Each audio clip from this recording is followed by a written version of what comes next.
It's hard for me to wrap my head around this, but are you all really planning on coming to this event? I'm honestly surprised you're even considering it. Nancy, why would you say something like that? This ceremony is supposed to be dignified, and having a family like yours here, which isn't exactly wealthy, kind of takes away from that sophistication. So, could you kindly leave as soon as you can? On the day of my brother's wedding, our family's happiness started to fade when my brother's bride-to-be, dressed in her flawless white gown, spoke words that felt cold and heavy, overshadowing her beautiful appearance and casting a shadow over our spirit. She looked down on our family, aware of the others watching, leaving us completely taken aback. It seemed she believed our simple presence lowered the prestige of her world. Her baseless insults were directed only at us, showing a clear disdain for our family. Yet in response to this unjust treatment, only our dad burst into laughter, as if to lighten the mood. "Hey, what an interesting situation," Dad said, his laughter surprising everyone around and bringing a moment of silence to the crowd. "I'm Karen, 22 years old, living a pretty normal life. I graduated from an average university and now work as an admin at a reputable company. Ordinary is probably the best word to describe my journey so far. My dad, on the other hand, is a renowned figure in neurology. After years at a university hospital, he started his own clinic. Now semi-retired, he focuses fully on brain research. The clinic is currently managed by a protege of his. My parents and friends often ask why I didn't follow in the medical footsteps. They expect a lot from me, but I always say the same thing. The responsibility of dealing with life and death is too much for me. I want to make a difference and help people, but that doesn't mean I'm ready to take on the noble role of a doctor." My brother James, however, chose differently. 3 years my senior, he's always been academically brilliant and got into a prestigious medical school directly. He's also quite handsome, which makes him popular, but his academic and social success seems to have changed him, especially after a certain point. Back when I was in high school, my brother's social life took off after he got into medical school. His dates became the talk of the town, and his trips home grew few and far between. Though he was supposedly immersed in university life, his social media painted a different picture, one where he was often seen enjoying the company of various women. This pattern didn't escape our father's notice, and it sparked a family argument when my brother dropped by home after weeks away. During this rare visit, my dad confronted him, visibly upset. "James, can you explain what exactly you're doing with your time at university?" James, ever the casual one, shrugged it off. "What's the big deal, Dad? I'm passing my classes and doing fine with my grades." But Dad wasn't having any of it. "It's not just about grades," he said sternly. "Being a doctor is more than that. You need to be able to understand and share the feelings of your patients." James, impatient, replied, That's such a hassle. Nowadays, if you're skilled, you can be anything. Can we not stick to these old-fashioned ideas?" Dad was taken aback and deeply upset by his response. James grew more defiant. "I can't stand this oppressive vibe. Please, just stop interfering in my life, Dad." During these exchanges, my brother boldly stated his views, not sparing me either. He made it clear he thought little of me, saying things like, "You're nowhere near my level. Clumsy as you are, you're lucky to have a brother like me." Every time he visited, he'd throw insults my way. Growing up, I'd always measured myself against him, which left me unable to stand up for myself. Despite finishing his medical studies, my brother hit a roadblock. He passed the national exam but couldn't land a job at any healthcare facility. He was confident in his abilities and even applied to 2 top university hospitals, only to be rejected by both. It turned out the issue was his attitude during the interviews. We learned what really happened through some of my dad's friends at those hospitals. Despite his qualifications, his lack of experience and, more importantly, his demeanor in those interviews seemed to be the deal breakers. My brother displayed an arrogant demeanor, confidently asserting that he could boost the hospital's finances, and openly mocked our father's advice to prioritize patient empathy with a disdainful chuckle.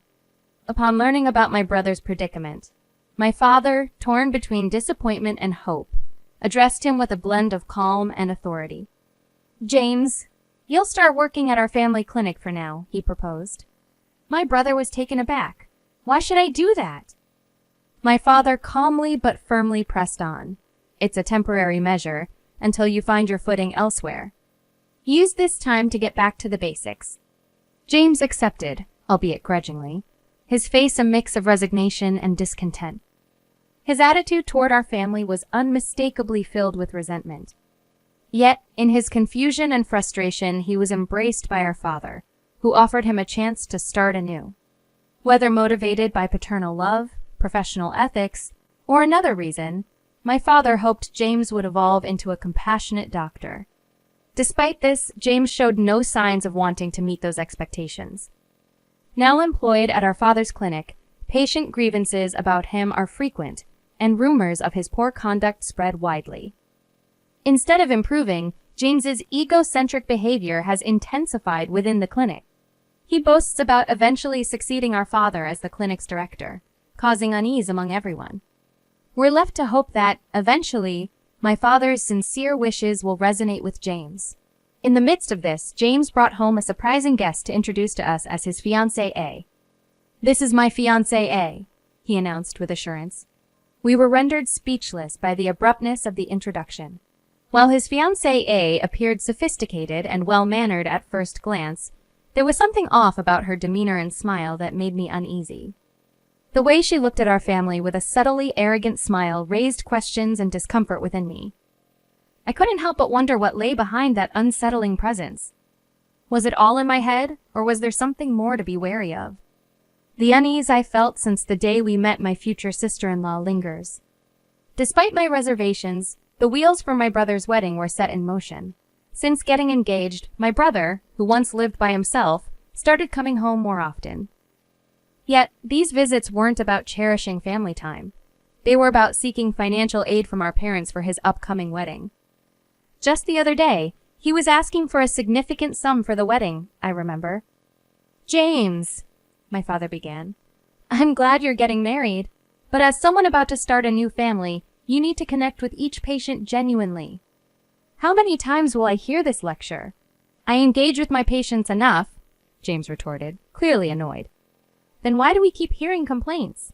"Some patients have even asked to switch doctors," my father countered, citing specific incidents to make his point. "Those complaints probably come from not meeting their expectations." "They should just listen and not complain all the time," James snapped back. My father, with a sterner voice, said, "Your attitude is the issue. It's affecting the hospital's reputation. You need to understand the seriousness of this." James, irritated, conceded, "Fine, I get it. Be more empathetic, right? If that's what it takes, then help me with the wedding costs." I wanted to be memorable for Nancy. We were briefly moved by James's fervent appeal. After some thought, my father agreed with a condition. "Okay, James, but you must become a responsible doctor and a supportive husband." "Yes, Dad. I'll be the dependable doctor you envision." "If I keep my word, will you help with the wedding?" James promised. "Deal. We'll support the wedding," my father concluded, hoping James would live up to his promise. "I'll have the estimates for you later," James said. And when he finally sent them over, the figure was a staggering $50,000. Holding the estimate, which took me by surprise, I turned to my father unsure. "Dad, are you sure about this? Are we really going to spend so much on the wedding? A wedding is a once-in-a-lifetime event. James wants to make it memorable for Nancy and himself, and I understand that desire," Dad explained. But I couldn't help wondering if this was just my brother being extravagant. "But $50,000, Dad? Isn't that a bit much?" "It's okay, Karen. I believe James has begun to see things differently. Maybe even taken some time to reflect," Dad reassured me, though I remained skeptical about my brother's capacity for such reflection. "Even so, Dad, when it's my turn, you'll do the same for me, right?" I asked, half jokingly. "Of course, Karen. When your time comes, I'll be there for you too," he promised. Which didn't exactly address my concerns, but at least confirmed his support was unconditional. Resolved that the financial decisions were ultimately Dad's to make, I tried to put aside my doubts about James's intentions. However, my worry didn't just disappear.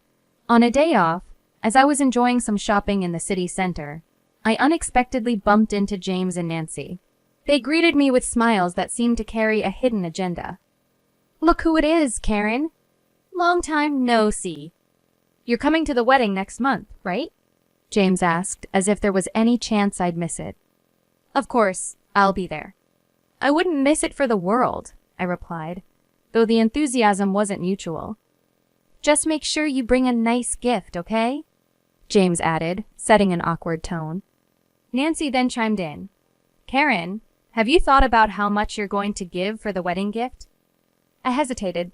"Well, I've looked up what's usual. If it's less than $3,500, you might want to think again," she suggested, catching me completely off guard.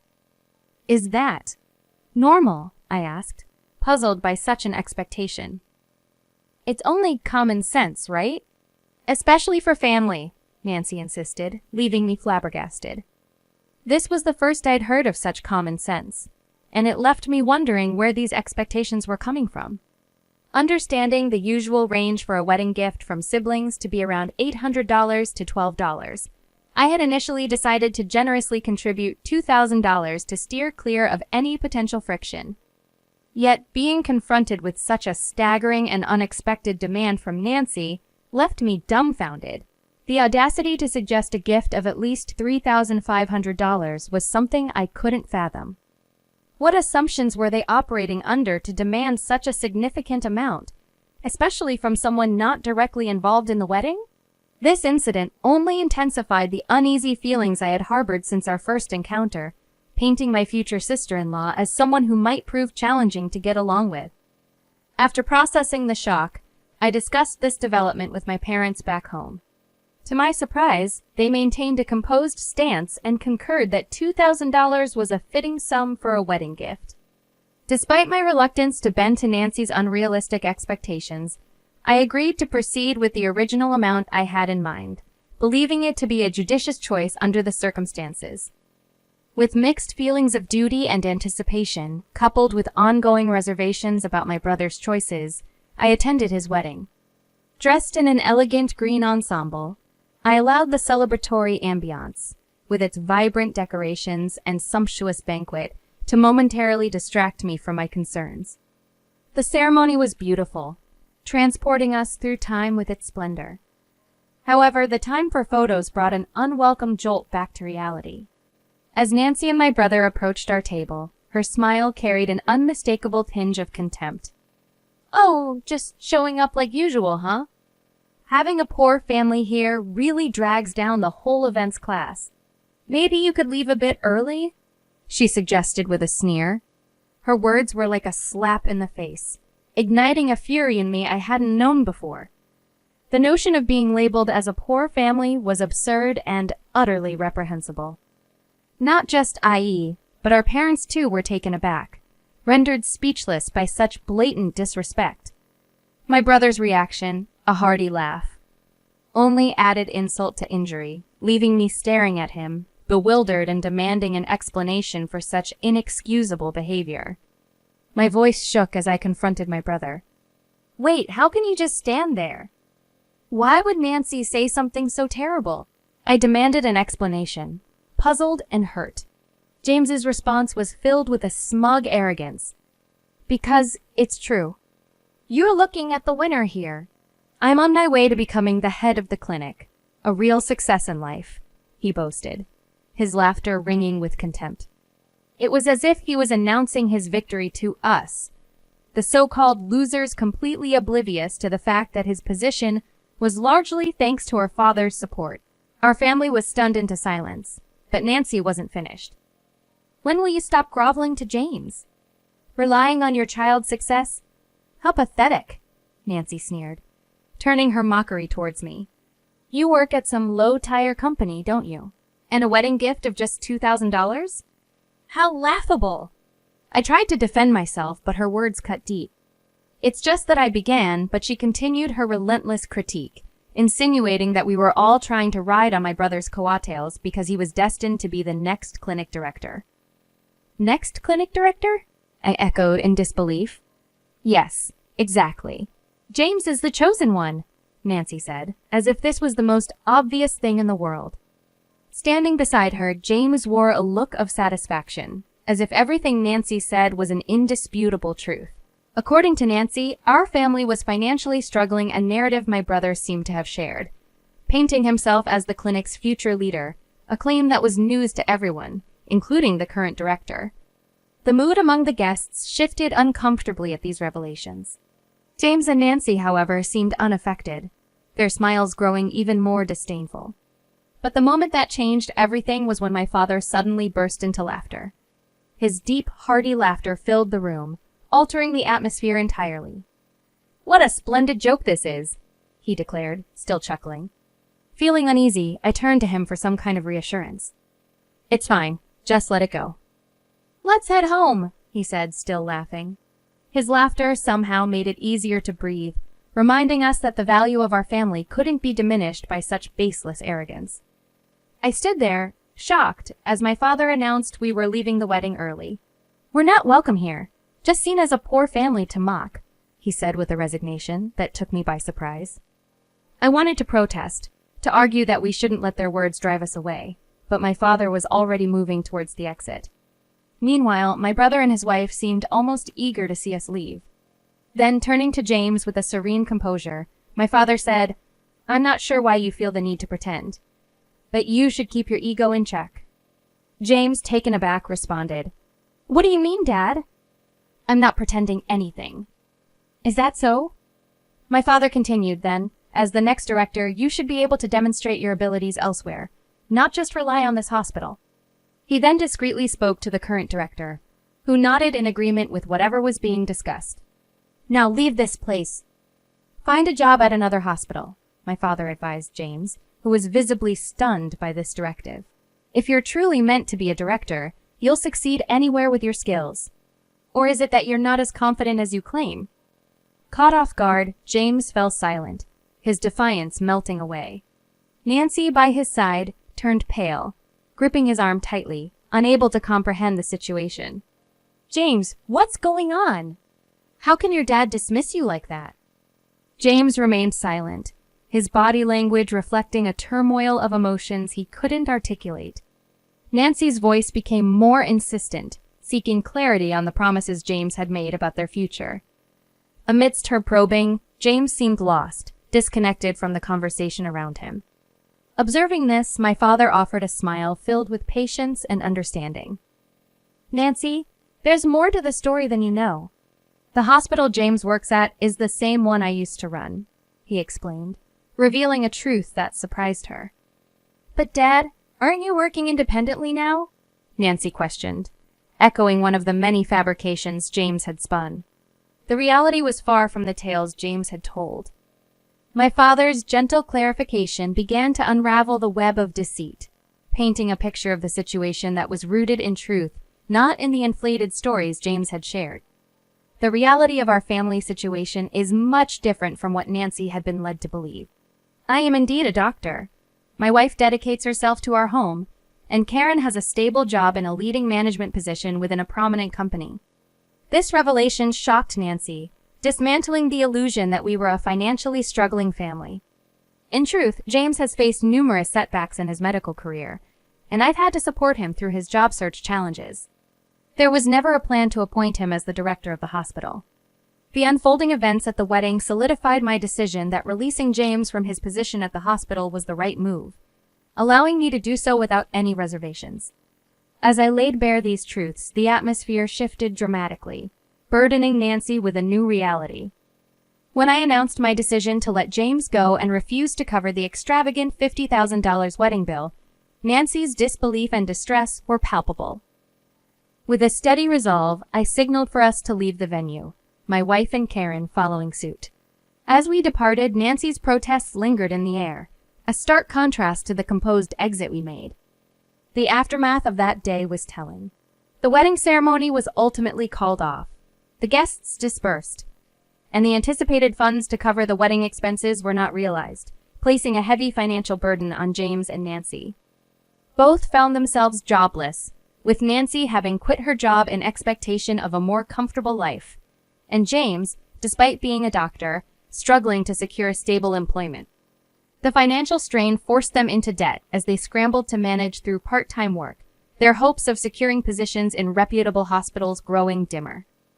As for our family, we've moved past the incident, no longer engaging in conversations about my brother. My parents have shifted their focus away from his future, bringing back a sense of peace and contentment to our home. This experience has underscored a crucial lesson: no matter one's intellect or qualifications, without empathy and respect for others, acceptance in society remains elusive. I believe that being able to connect and communicate effectively with others is more crucial than having top-notch grades. This is something my fat Nancy Eyre has always emphasized, and it's a principle I hold dear. I'm dedicated to becoming someone who can really resonate with people on a personal level.